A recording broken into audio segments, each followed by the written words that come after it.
again, how are you? I'm Dylan Black. It's Monday and welcome to Daytime Ottawa right here on Rogers TV. You know we have a busy show as always. Let's get right into it.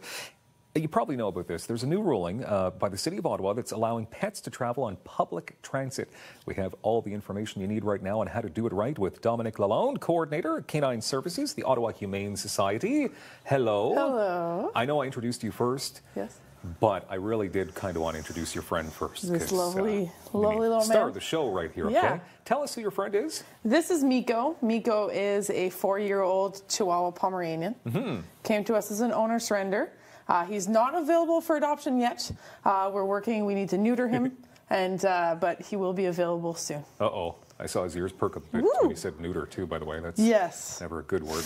Okay, can you tell us about this new ruling? This is good news. Yes, so this is really good news. We're super excited. We were trying to get this passed a couple of years ago, and then it just came up that they passed the ruling. So it's basically allowing pets in public transit, pets that are small enough to fit in a carrier, and they have to be able to fit on your lap. So none of those big German Shepherds and stuff like that you try to fit in a bag. They're really for small pets. Going to help the community be able to travel and do things with their pets. Okay. I know that you brought a crate, a carrier. We'll get into how you're going to do this with Miko, a demonstration coming up. First, I know we have a video, so let's have a look. Some examples on how to do this right.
Okay, now, some of that seems like pretty common knowledge stuff, though, right? So it's really use common sense. We still want to be respectful to all the passengers out there. Same thing for if your dog doesn't like the crate or if your cat is screaming his head off in the crate. We ask that you find an alternative. There's alternatives, there's pet taxis and stuff like that. It's really for the animals that will not impede on other guests in the bus. Really, it's as simple as that. I can't believe somebody would just put the animal in the middle of the corridor of the bus. You'd think that that's the logic, but it has to be said just to make sure. And we really don't want this ruling to be taken back. So we want to make sure that everything goes smoothly and that no one complains about us. Now, how has it been going? How has it been going? So far, we haven't had any bad situations happen on the bus. We haven't had too much kind of feedback yet. I think people are still getting to know it. But so no news is good news, I guess. That's true. Yeah. You can tell that Miko just wants to go into So now this down here, a carrier. Yes.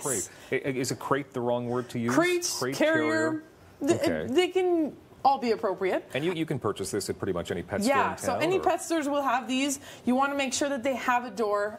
We don't accept any bags that have open where the dog is kind of just popping out of the top. They have to be in confinement. Okay. We don't want anybody feeling uncomfortable thinking that the dog could leap at them or anything like that. It's really to be contained. Okay. Now, very important though, you don't want to just shove them in there. It can be a little scary confinement if this is the first time that they get on a bus, but also the first time that they get into one of these little things. Okay. It can be scary. So there's easy ways to getting your animal or your pet comfortable with it. All right, let's see some proper techniques for sure. here, how to get Nico in. So for cats, you would probably leave the crate in your house so that it's open and the animal is comfortable and just kind of go in and explores on his own. If you have a dog, now Miko's never really seen a crate before. This was the first time I kind of introduced him to the crate. Okay. So you just have to take treats. And you just kind of toss them in there. Treats always work. Treats always work. You want to make sure you're not forcing him, pushing him in. That tends to scare them a little bit more. He sure didn't stay in there, though, you know. Yeah. How many treats do you need to keep Nico in there? See, that's just enough. Oh. And then you close it. And then you want to continue to give them a few treats just so that they don't feel panicked, trapped, or anything like that. So you can see Miko's not starting to scratch or start screaming his head off.